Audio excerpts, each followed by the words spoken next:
वाढून काचा काचा तो काय झालंय?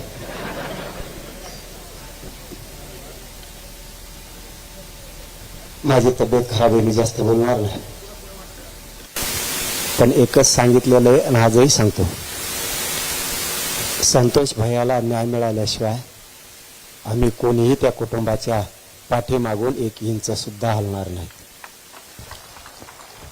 ती परिस्थिती या राज्याला आपण आणून दिलेली, किती खंबीरपणाने आपण देशमुख कुटुंबियाच्या पाठीशी, याची परिस्थिती आपण त्यांना आणून दिलेली.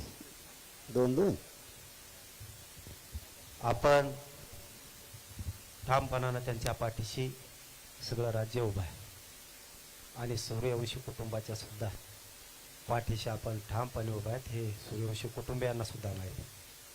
या ठिकाणाहून फक्त एक महत्त्वाचं आव्हान आपल्या सगळ्यांना करतो आणि राज्यातल्याही सगळ्या जनतेलाही करतो आणि विशेष करून मराठ्यांनाही करतो. लाँग मार्च सूर्यवंशी यांच्या न्यायासाठी मुंबईला चालला आहे.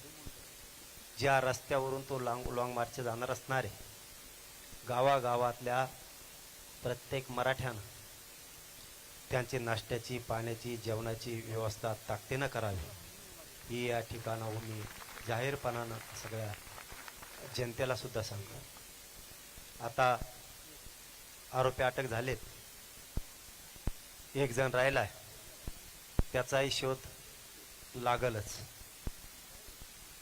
ही साखळी खूप मोठी आहे. या राज्यानं कधी अशी साखळी बघितली नसेल, असलं कधी नेटवर्क या राज्यानं कधी बघितलं नसेल. इतकं स्ट्रॉंग नेटवर्क आहे. आपल्या कल्पनेच्या पलीकडे मायबापाओ, आपल्या बापजाद्यांनी किंवा आपण असं नेटवर्क कधी बघितलं नसेल. आणि 70-75 वर्षातल्या कुठल्या सरकारनं सुद्धा असं नेटवर्क आत्तापर्यंत बघितलं नसेल. इतकं स्ट्रॉंग नेटवर्क आहे. ही साधी सोपी गोष्ट समजू नका. आपल्या संतोष भैयाचा बळी यांनी घेतला, पण हे नेटवर्क इतकं मोठं आहे, याला खूप दिवस लागणार आहे सगळं सापडायला. वेगळ्या वेगळ्या टीमा आहेत. ह्या खंडणी मागणाऱ्या वेगळ्या टीमा, खून करणाऱ्या वेगळ्या, यांना घेऊन पाळणाऱ्या वेगळ्या, पैसा पुरवणारी वेगळी टीम, यांना झोपायला घर देणारी वेगळी टीम, यांना या ठिकाणाहून त्या ठिकाणाहून नेण्यासाठी वेगळी टीम, डाके टाकणारी वेगळी टीम. तसे गुन्हे आहेत त्यांच्यावर. छेडछाडी करणाऱ्या वेगळ्या टीम. म्हणजे माणसाला मानसिक खच्चीकरण करायचं जर एखादा विषय त्यांचा नाही ऐकला तर. म्हणून ह्या सुद्धा छेडछाडीच्या वेगळ्या टीम आहेत. बलात्कार करणाऱ्या वेगळ्या टीम आहेत, ते सुद्धा गुन्हे त्यांच्यावरती आहेत. चोऱ्या करणाऱ्या वेगळ्या टीमा, 307 करणाऱ्या वेगळ्या टीमा, आणि यांना सांभाळणारा एक जण. ह्या भयंकर टीमा आहेत. ज्यांनी खंडणी मागायला पाठवलं तो सगळ्यात मोठा गुन्हेगार आहे. ज्यानं खून करायला लोक पाठवलेत, पाठवणारा सगळ्यात मोठा गुन्हेगार आहे. खून करणाऱ्यापेक्षा आणि खंडणी मागणाऱ्यांपेक्षा सामूहिक कट रचणारा, संघटित गुन्हेगारी करायला लावणारा सगळ्यात मोठा गुन्हेगार आहे. तो अगोदर जेलमध्ये गेला पाहिजे. आणि हा समाज शांत एवढ्यासाठी आहे की मुख्यमंत्र्यांनी शब्द दिलाय, याच्यातला एकही सुटणार नाही. म्हणून लोक शांत आहेत. जर का रे बाबा मुख्यमंत्री साहेब यातला एक बी सुटला, सामना मात्र आमच्या संघ हे तुम्ही कधीच विसरायचा नाही. आमच्यावरती विश्वास ठेवणं हे सुद्धा संस्कार आहे. आणि एकदा विश्वासघात झाला तर त्याला रस्त्यावर सुद्धा आम्ही आणतो. हे सरकारनं पाठीमागे सुद्धा बघितलेलं आहे आणि पुढे पण लक्षात ठेवावं. खंडणीतला आणि खुनातला एकही आरोपी सुटता कामा नये. आणि या दोन्ही टीमला, खंडणी मागणाऱ्या आणि खून करणाऱ्या टीमला सांभाळलं कोणी? यांचे फोन त्या 8-10 दिवसात किती वेळेस झाले? यांनी एकमेकाला कुठली साथ दिली? हे चार्जशीट मध्ये येणं गरजेचं आहे. नसता तुम्ही म्हणताल की आम्ही आरोपी अटक केले, त्यांच्यावरती गुन्हे दाखल केले, परंतु तो तपासात आलाच नाही. तरी फसवणूक आहे. ज्या दिवशी आम्हाला असं वाटेल की यातला आरोपी सुटतोय किंवा ही सगळी 100-150 लोकांची साखळी धरली जाणार नाही, त्या दिवशी आम्ही राज्य बंद पाडलं म्हणून समजायचं. हे मुख्यमंत्र्यांनी लक्षात ठेवायचं. कारण ही लहान घटना नाहीये, ही खूप मोठी घटना आहे. त्यामुळं या कुटुंबाला 100% न्याय घेतल्याशिवाय आपण कोणी हटणार नाही आणि सूर्यवंशी कुटुंबाला सुद्धा न्याय दिल्याशिवाय आपण हटणार नाहीये. फक्त जागरूक राहा. या महाराष्ट्रातल्या सगळ्या जाती धर्माच्या लोकांनाही सांगतो आणि मराठ्यांनाही सांगतो, गाफील राहायचं थोडं आता बंद करा.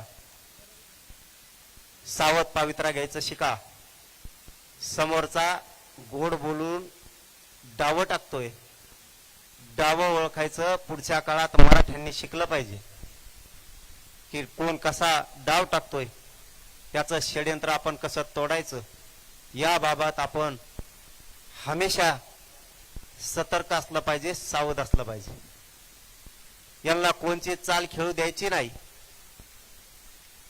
यांनी टाकलेली चाल तोडायचं काम आपण करायचंय. शेवटी एक लक्षात ठेवा, आपला न्याय आपल्याला घ्यावा लागतो. राजकारण हे राजकारणाच्या ठिकाणी असतं, पण ज्यावेळेस अस्मितेवर घाला येतो, ज्यावेळेस एक कुटुंब उन्हात पडतं, ज्यावेळेस एक लेक टाळू फुटती, एक भाऊ न्यायासाठी वनवन न्याय मागत हिंडतो, त्यावेळेस त्यांच्या पाठीशी उभा राहणं समाजानं मायबाप म्हणून गरजेचं असतं. अशी वेळ कोणावरती येऊ नये, असा काळ आणि असं महासंकट कोणावरती खरंच येऊ नये. हे राजकारण करायची जागा नाहीये. हे राजकारण 4 दिवस केलं जातं, नाही केलं जात, परंतु देशमुख कुटुंबावरती जी वेळ आली ना, ही कुठल्याच राज्यातल्या कुटुंबावर येऊ नये. आज आनंदी असणारा, सुखी असणारा संसारात माती काढली गेली. आज त्या सगळ्या कुटुंबात घरात आनंद होता. आज हे लेकर आपला बाप आपल्या दारात आलेला रोज बघत होते, त्यांना त्या घरात आणि त्या उंबऱ्यात बाप येताना दिसत नाहीये. तुम्हाला आम्हाला बोलण्यापुरतं ठीक आहे, भाषणापुरतं ठीक आहे, पण एकदा तरी काळजाला हात लावून बघा. ही घटना साधी सोपी झालेली नाहीये. आज वनवास आलाय त्या कुटुंबावरती. कुटुंबाला काय करावं कळत नाहीये. 2 मनस्थितीतून ते कुटुंब चाललंय. इतकी भयान आणि विदारक परिस्थिती त्या कुटुंबाची झाली. ती जर आपल्या कुटुंबाची झाली असती तर आपण शांत बसलो असतो का? हा प्रश्न प्रत्येकानं राज्यातल्या मराठ्यांनी स्वतःला विचारा. अशी वेळ कोणावर येऊ नये आणि पुढच्या काळात येऊ द्यायची नसल तर या धनंजय मुंडेच्या टोळ्या आपल्याला संपवाव्या लागणार आहेत, त्याशिवाय चालणार नाही. कारण यांनी ह्या टोळ्या उभा केल्यात. कारण त्याचं नाव आपण कधी घेत नव्हतं, पण ज्या दिवशी धनंजय देशमुखांना पोलीस स्टेशन मध्ये जाऊन धमकी देण्यात आली, त्या 26 दिवसानंतर आपण त्याचे लोक शांत केले नाही म्हणून त्याचं नाव घ्यायला सुरुवात केली. कारण तो त्याच्या लोकाला थांबवतच नाहीये. याचा अर्थ असा होतो की तुमची मूक संमती, तुम्ही काय पण करा, मी तुमच्या पाठीशी. इतके भोळे आता आम्ही सुद्धा राहिलेलो नाहीयेत. आम्हाला आमच्या समाजाला कुठल्या पद्धतीने न्याय द्यायचा इथपर्यंत आम्हाला कळतंय. तुम्ही जाणून बुजून किती जाती विष खायला लागलात हे आम्हाला कळतंय. तुम्ही मीडियात कोणची भाषा बोलताय आणि जनरल बसल्याच्या नंतर कोणची भाषा बोलताय तेवढी अक्कल आम्हाला आहे. तुम्हाला वाटत असेल आम्ही खूप ताकदवर आहेत, पण एकदा जर मराठा बिथरला तर तो एक टोळी चटणीला सुद्धा पुरणार नाही. ही धमकी नाहीये, हे सत्य आहे. तुम्ही जर तुमच्या टोळ्या, लाभार्थी टोळ्या जर रस्ता रोको करत असतील, मोर्चे काढत असतील, आंदोलन करत असली तर हे राज्यात वेगळा पायंडा पडायला लागलाय. या राज्यात कधीच मराठ्यांनी किंवा कोणत्या जातीनं आतापर्यंत आरोपीच्या बाजूने आंदोलन केलेलं मला तरी आठवत नाही. या राज्यावरती आणि या लोकांवरती संस्कार आहेत, यांनी कधीच असा प्रयोग करण्याचा प्रयत्न केला नाही की आरोपीच्या बाजूने मोर्चे काढावेत. पण आता अशी शक्यता दिसायला लागली की या धनंजय मुंडेच्या टोळीनं मोर्चे काढायला सुरुवात केली. आता इथून पुढे जर आरोपींना काही केलं तर लोक आपण आपल्या जातीच्या आरोपीच्या बाजूने मोर्चे काढायला आता सुरुवात करणार आहेत. कारण रूढ तुम्ही पाडली. कोण जातीवाद नाही करत. दाखवून द्या कोणी जातीवाद केलाय. एकदा समोर येऊन दाखवा आम्ही कोणता जातीवाद केला. जातीवाद कोणी करत नाही. कधी आम्ही वंजाऱ्याला बोललो नाही, कधी धनगराला बोललो नाही, कधी दलित मुस्लिमांना बोललो नाहीत, कधी ओबीसींना बोललो नाहीत, कधी मायक्रो ओबीसीला 12 बलुतेदारांना आम्ही कधी बोललो नाहीत. पण जे टोळी चुकीचं काम करायला लागली तिला बोलायचं नाही का? तिला काय असा नंगा नाच करू द्यायचा का? लोकांचे लेकरं कापू द्यायचे, लोकांच्या मुलीच्या छेडछाडी करू द्यायच्या. तरीही तुमच्या जर गुंडाच्या टोळीला बोलायचं नाही म्हणल्याच्या नंतर तुम्ही हा नवीनच पायंडा या राज्यात पाडायला लागला. ही सोपी घटना नाहीये.